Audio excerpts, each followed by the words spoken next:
an incredible weekend of football.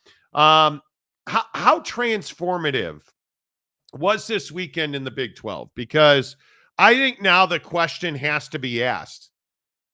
Is the Big 12 competing, A, for multiple spots in the college football playoff? And do you believe that the Big 12 can win a national championship? And if you look at who the contenders in this conference are to go to the college football playoff, certainly right now, you would have to lean very heavily on Iowa State and BYU football. Those are the two that you would have to say, hey, they have the best chance. You look around this league, we're going to talk a lot about Cam Rising in Utah, an unimpressive win, in my opinion, an unimpressive performance out of K-State against Colorado. But you look at what Iowa State is doing.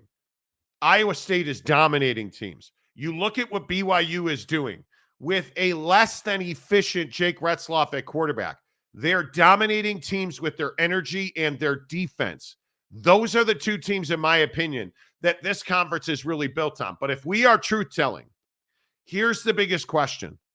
If Iowa State and BYU, in fact, go to the college football playoff, do we believe that they can contend with the Big Ten and the SEC? And very simply put, Jake, I don't believe that they can, and I do not believe that the Big 12 is in position to compete for a national championship. I don't think so either, and I think the games over the weekend, that I look at that tell us that the Big 12 just isn't, in on that same level with the best teams in the country would obviously be Texas's performance against Oklahoma. Obviously, the Oregon-Ohio State game, showed us what, the biggest of big time football looks like in college football. And when I think about the prospect of, Iowa State or BYU, playing these top end teams, I just don't think that the level of competition is the same. And I love the fact that, BYU is where they are and Iowa State is where they are. And they're having the seasons that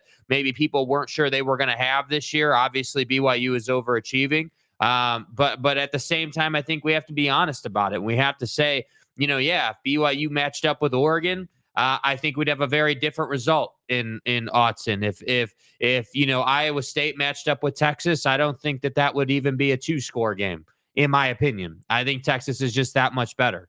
And I also think, when you look at the SEC, even a mediocre SEC team still has loads more talent than some of these teams in the Big 12. So I think that's the plight of the Big 12, is that you're playing great football. You've got two teams that are way overachieving. The conference is kind of upside down right now in terms of what people thought it would be versus what it actually is. And I don't think that you as a conference right now are on the same level as the Big Ten or the SEC. And what's shocking to me, or maybe it shouldn't be, is that the AP Top 25 this week kind of reflects this sentiment against the Big 12. And I don't think there's any way to get away from what we see the soccer writer who doesn't watch BYU or Iowa State football doing to them in the AP Top 25. That's the shocking part to me. Yeah, and I think you look at how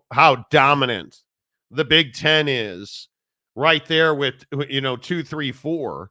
Obviously the SEC's got 1 and 5. Alabama, I don't know what to make of LSU. We've talked about it ad nauseum on the show. Brian Kelly's not a big game coach. That was a shocking win against Ole Miss. It's stunning. So I don't know that I buy LSU as a college football playoff contender. But if you look at the ACC, I mean, I don't know how you downgrade Miami, who seems to just find ways to win games. I think Clemson's one of the best surprises of college football this year, inside the top 10. But you look at the one university that really stands out here is BYU at 13 rather, is shocking to me. They have the best resume in college football, period, bar none. Yeah. They have the best resume. They've got great wins on the road, at home, dominant performances, the everything you want for a resume, and they still find themselves behind one-loss teams. They still find themselves behind a Notre Dame team that, trust me when I say, as a diehard Notre Dame fan, this ain't it. This Notre Dame team is not a national championship contender. Yet here we are with Notre Dame in the top 12 and BYU outside the top 10, which is shocking to me. Yeah, and I don't disagree that Clemson's a nice little surprise this year. Very much so. I don't disagree with that, but what I do disagree with is a Clemson team being ranked over an undefeated BYU team, and that's the bias I'm talking about with the Big 12, where this Clemson team had you got your doors blown off in week 1. And no, I'm not just going to forget about that. Now, you bounced back nicely. You're playing good football. Like, I give them credit. Obviously, credit where credit's due. But I don't think that we can just sit here and say, oh, well, yeah, I mean, a one-loss, Clemson team or a two-loss SEC team is obviously should be ranked ahead of an undefeated BYU team that's got the best strength of schedule in the country. And I don't even care that it's BYU, right? Like, this could be any team that's undefeated, not getting the credit they deserve. And I would be saying this because I want to make that really clear. This isn't like, oh, you're a BYU fan, you're being a homer. No, I'm not a BYU fan. I'm looking at the AP top 25 this week, and I'm saying, hey, your point about Notre Dame is spot on. I think the same logic applies to Clemson. I think, Iowa State getting in there and BYU not getting in there is crazy to me. I mean, you should have BYU and Clemson swapped. Now, if you want to gripe to me about Tennessee, we can have that conversation. Obviously, Tennessee is better than BYU. Obviously, I believe, yeah. But I just it's if you look at the top 25 from a geographic perspective, you can clearly see the East Coast bias just throughout this thing, and that's what I have trouble with. Yeah, and I think if you look at this, I mean, you cannot tell me that these voters watch Iowa State football. There's no way. You cannot tell me that these voters watch BYU football. There's no way that K-State is 17th. Even more, that you look at the bottom half of this, that Michigan is a top 25 football team is an embarrassment because they are not. They're not top 35 right now, in my opinion. And I watch a ton of football. I have watched a ton of Michigan this year. They are shockingly bad on offense. Yet here Michigan is at 24. And the reason that I get into this so heavily is because this is how we decide. This is a major factor in who goes to the college football playoff. Right.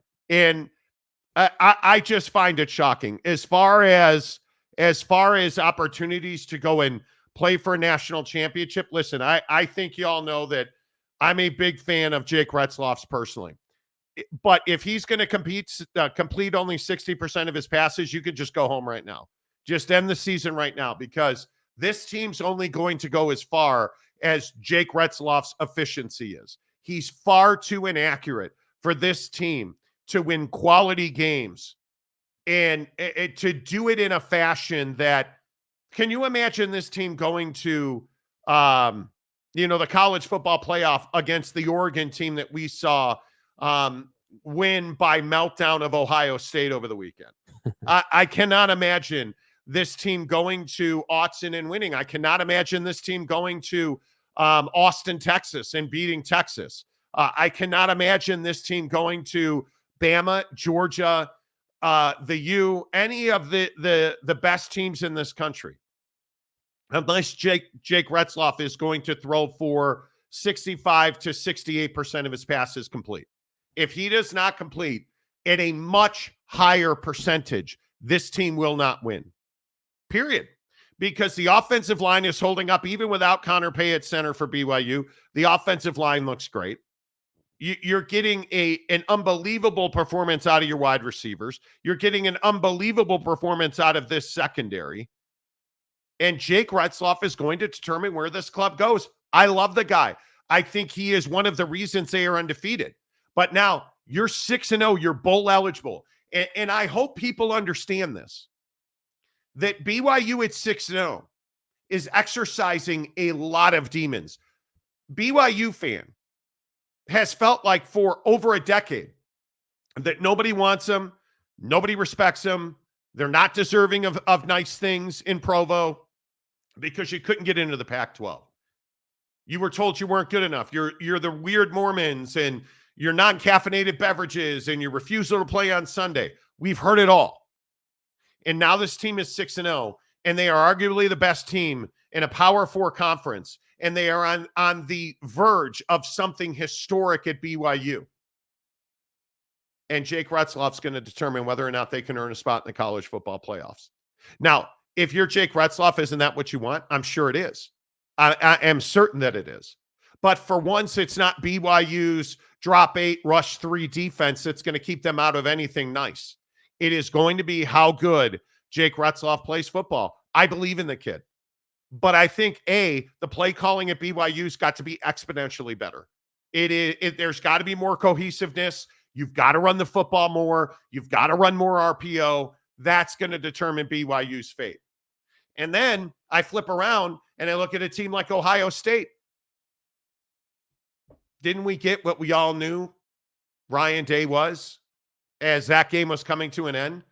How on earth do you mismanage the clock to that level in a game-winning situation? I have no idea. I have no idea how you do that. I have no idea what Will Howard was doing running down the middle of the field with the game clock expiring. And if you want to make the argument, Ohio State fan, well, he was 1 second away. He wasn't 1 second away. They wasted between 25 and 30 seconds on that final drive, standing around scratching their jocks. That was the worst clock management that I have seen in a long time in a game of consequence. You had a timeout. You should have used it long before. And I don't believe in any way, shape, or form that running down the middle of the field with the game coming to an end should have been an option there. Yeah, I just don't think that Will Howard mentally was in the right place on that play. Now I'm not saying it's all on him, but when we think about clock management as a quarterback, you could see it going sideways for them when you had the penalty called on Oregon, and then all of a sudden the game clock just starts running. And they were not prepared for that scenario. And there were a lot of questions asked about that. But it's a very straightforward rule that I guess we just don't see pan out in college football a whole lot, where, hey, the penalty was on the defense. The clock will start on the ref signal. And so you lose, I don't know, I think on that specific moment it was 5 seconds in addition to what you had lost earlier on that drive. And then Will Howard, the ball gets snapped and he just runs up the field. The Ohio State Buckeyes in that offense and Ryan Day just were not mentally prepared in that moment to go out and execute. And that's got to be Ryan Day's biggest indictment. And a lot of Ohio State fans on Twitter after the game were like, "Oh man, the offensive pass interference call on Smith, and we got hosed." And my biggest point once again is again, maybe if you hadn't left it to the officials, we'd be having a different conversation. You're supposed to be one of the best teams in college football every single year, and every single year you're frauds when it comes to the college football playoff, because ultimately not get carried away. Well, what are we getting carried away with? Let's not get carried away with? Ohio State is not a fraud. Ohio State is one of the elite programs in the country.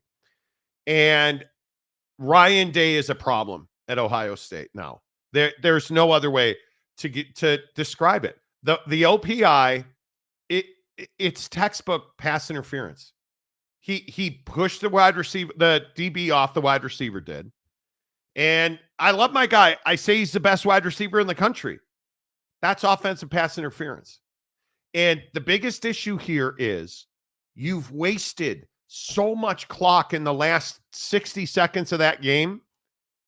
Your quarterback clearly was not prepared for that moment. Why do we have helmet communication?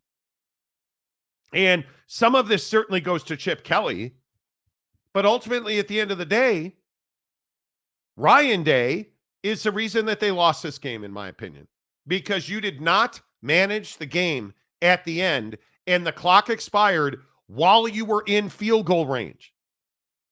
while you're in field goal range with a timeout. It's inexplicable. I don't believe, I think it's way, way over the top to say a team. Now, have they won enough national championships? They have not. Have they beaten Michigan enough in recent years? They have not. I understand the discussion. I'm not here for sign stealing today. But what I am telling you is Ryan Day's the problem at Ohio State. And I'll say the same thing about Lincoln Riley at USC. I am surprised that Lincoln Riley is this bad, that you lost that game. And I don't know how you lost that game, frankly. Terrible play calling, terrible execution, an awful throw, and terrible clock management again at the end of the game for USC and Lincoln Riley. Again, mismanaging the clock. That's a guy who's been a massive disappointment in the biggest moments. Watching the last 10 plays of that game for USC, I have no idea what they were trying to accomplish. Yeah. I mean, you just look like you're not prepared.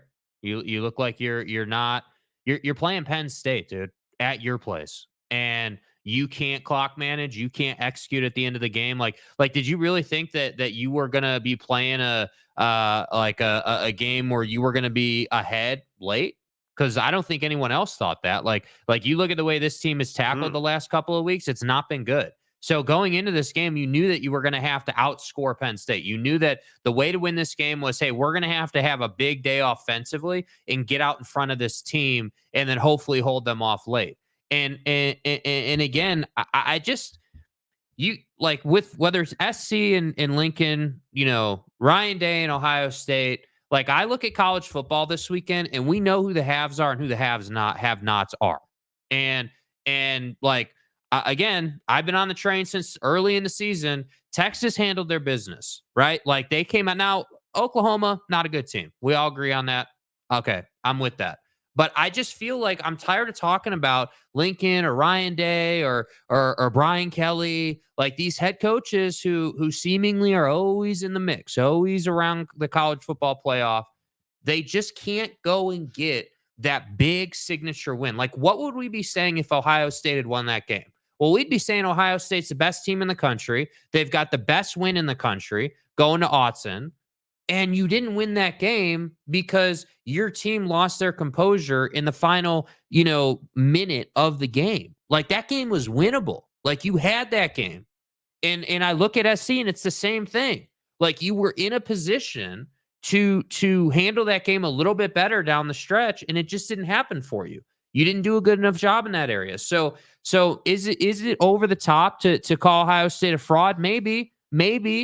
But I'm looking at this and I'm saying, isn't this what we talk about every year with these guys? You can't go up to the dais after the game and blame the officials, which is what Ryan Day did.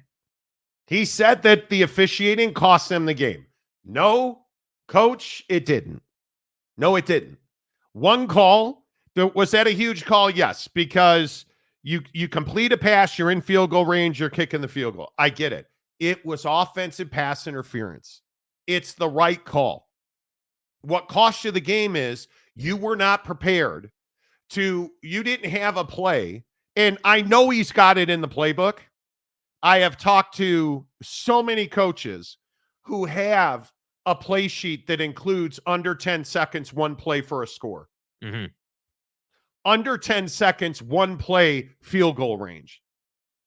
None of those plays are run down the middle of the field with your quarterback. None of them. Not a single one of them. Yet that's what you did. That's not on the official. That's on Ryan Day. It's not on the officials. That's offensive pass interference. Mm-hmm. That's on Chip Kelly. Sorry, don't know how else to describe it. There's no excuses this morning. This isn't Michigan stealing signs. All of the excuses that Ohio State fan wants to make today, stick them in your back pocket and go talk to Ryan Day. Yeah, and I also think, for the Buckeyes, like, Dylan Gabriel had his way with your secondary. I mean, multiple deep shots, multiple. And by the way, just want to point it out.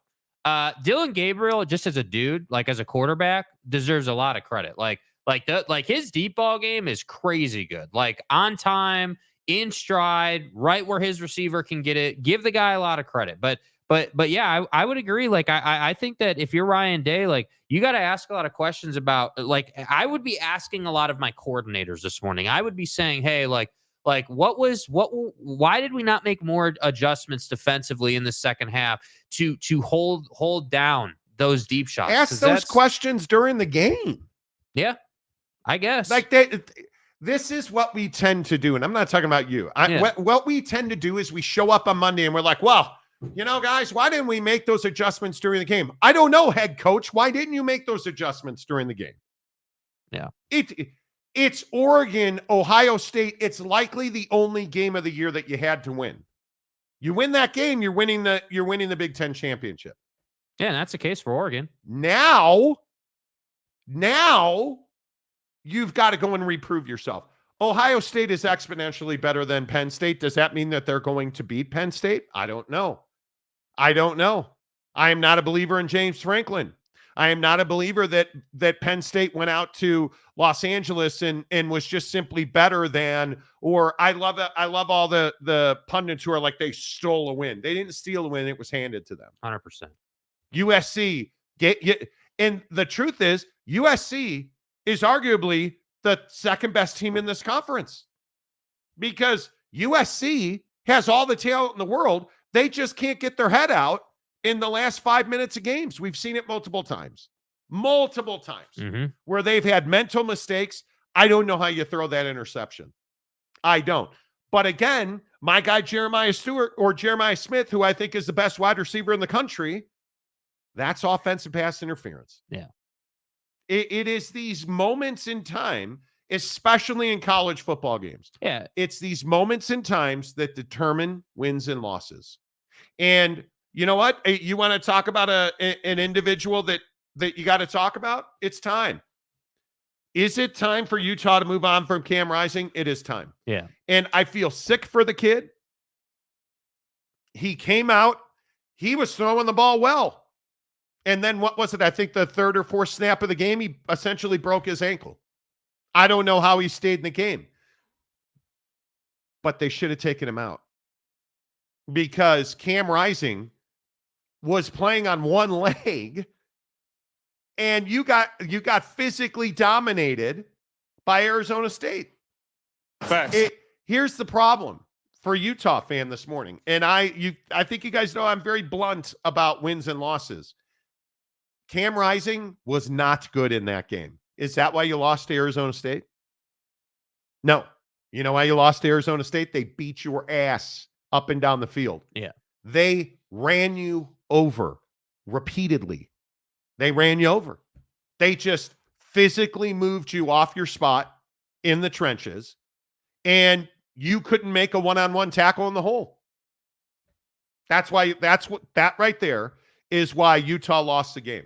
Now, having said that, I love Cam Rising. I have a lot of respect for Cam Rising. I think the guy's mentality of continuing to just, hey, I'm going to come back from the worst knee injury anybody's ever seen. I'm going to come back from a dirty play against Baylor where they shoved me a whole yard out of bounds and I wrecked my hand.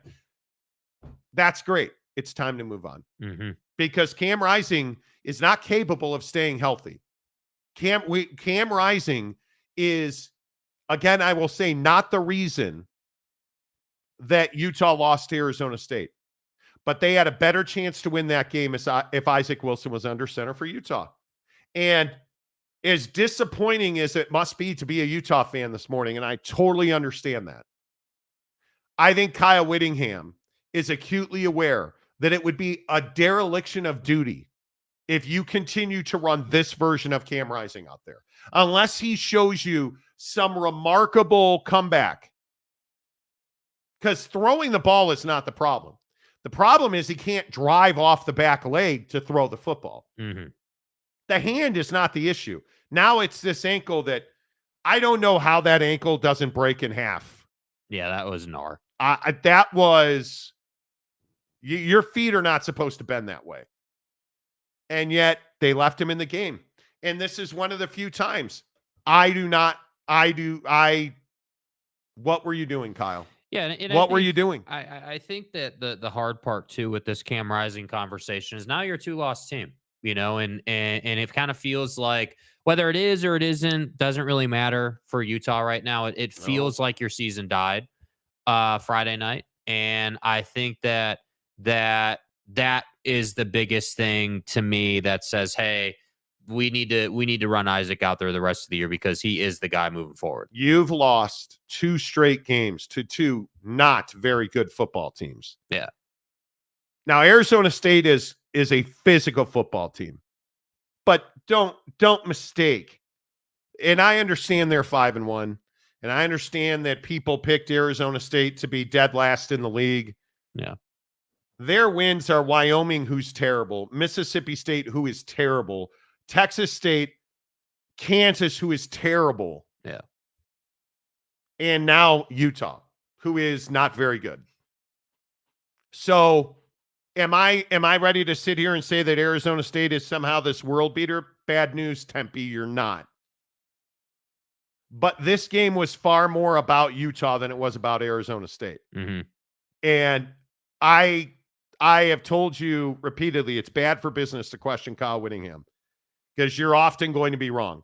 You needed to make a quarterback change, and you didn't. And I think it probably cost you the game. Yeah, well, and I think that, the other piece of this Cam Rising conversation, as far as they should have taken him out, that angle of it, I think there's a loyalty there. There was not, obviously now there's not, but there was a certain sense of, hey, this kid just came back from the kid or the hand thing. Now he's got this ankle thing. Like, let's ride him. Let's give him the chance to work things out. And was that a mistake? Well, now looking at the result, yeah, obviously it's easy to say it was a mistake, of course. But I think that's what kind of played into that. I think that if Cam Rising was just another guy on the roster, like he just was the guy, he was your number one, and there wasn't this whole story behind it, and you hadn't done what you had done with him, we'd probably be having a different conversation. And I think that's what's difficult for a head coach like Kyle Whittingham, who is loyal and does treat his guys right. Like, and at the same time, on that same talking point, I don't think it's taboo or hot take to say, yeah, it's time to go to Isaac. Like, I don't love that for Cam Rising, but the reality is Isaac is the best guy for the team moving forward. Your job is to win football games. Yeah. And again, I am not the guy that sits here and questions Kyle Whittingham ever. I'm a little surprised they make a quarterback change. I'm a little surprised. You had the ability to. It was very clear. Cam Rising could not compete at a level that was required to win that game. Mm-hmm. You lost that game by 8 points.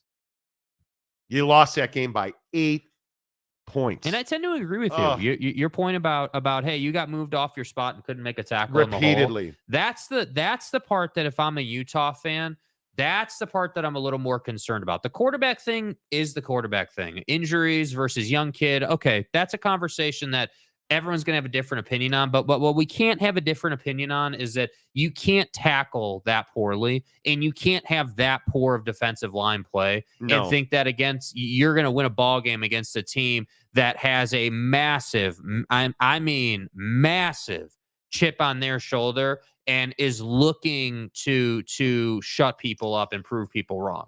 Yeah, and that's 100%. The part that I think if you're Kyle Whittingham today, that would be my message to the team. Hey, we got to be better. Our mentality has to be, hey, we're not like, if we win or lose, that doesn't matter as much as, hey, we kicked their ass and they were just better than us. At least you can live with that. But that's not what took place. No, I agree 100%. Big stories in football. Big stories in football. Where are you guys at? Let's get into the comments section presented by Prize Picks. What a weekend on Prize Picks. Chaboy over here, this guy, has struggled in football on Prize Picks. Well, those days are over.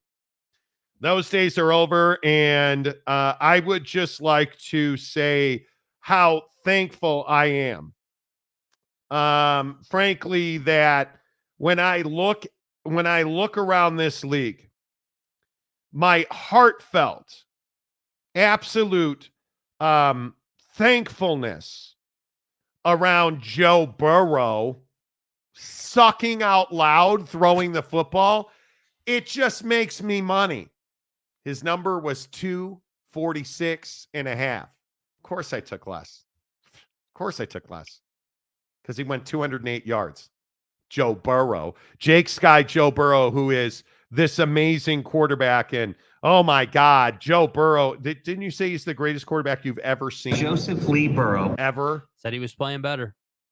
I'd like to thank my guy, Justin Hebert, the sex machine in Los Angeles. I bet against him this week. 244.5, 237 yards. I was a little nervous. But it doesn't matter. And then, of course, I think we all know who put me over the top, folks. The Super Bowl contending Chicago Bears. That's a lie. I would like to thank my guy, Trevor Lawrence, for being terrible yesterday. Mm-hmm. But he covered the 226.5 number. He got 234. Thank you very much. Thank you very much to the Chicago Bears for letting Trevor Lawrence get his number. Me go 3 for 3. Me bringing home $61.25 on Prize Picks. Nice job, dude. Nice job. And then should I keep going or should I just stop and read the promo? No, you can keep going. Sure. I mean, enlighten us. I mean, I'd like to point out that the Los Angeles Dodgers. I hate the Dodgers. Stay hard. But when you see it so clearly, and I'll stop. I don't know how you describe the performance of Jack Flaherty last night. He was amazing. He was everything that you want Captain Jack to be. Thankfully, his number was 4.5 pitcher strikeouts. I took more. He had 6. That's a win. And then I just want everybody to understand the greatness and how much I love and respect my guy. And he is my guy, Shohei the Great Gambler Ohtani. You've got nothing to say on that. nope. Because the Dodgers let me down when I needed them most. I am not a fan of Shohei Ohtani. And now this 4-0 sweep that's about to happen over the Mets has disenfranchised me from the NL side of things. So Shohei had a 4.5 hits, runs, and RBI demon. I went over. Yeah, I took the demon, and he got 5. I would also like to welcome Mookie Betts to the chat because the Mookinator what a joke. had 2.5 hits, runs, and RBIs. He had 5. Yeah, I'm focused on how crappy the Jets are going to be tonight. Excuse me, sir. Yeah. Excuse me. Yeah. I'm focused on coming up with all the excuses for A-Raj after just a nonsense performance tonight. Coming up in about an hour, we'll do our Prize Picks for Monday Night Football. But download the Prize Picks apps. You guys use the promo code Monty. I'm not saying it's easy to win, but it's easy to win. If you're losing on Prize Picks, you're just not following the formula. 3 selections, flex play, $5, boom. Buy yourself a donut this morning on Prize Picks is dime. That's all you have to do. You deposit $5 in a new Prize Picks account. They'll give you 50 more. It's the best daily fantasy promo I've ever seen. I'm crushing. I love it. I'm on a heater right now. I stopped prize picking. Terrible selections. And I've gone back to greatness. And I just want you to know it's amazing. I'm happy for you, dude. You're not. That's a lie. I just want you to understand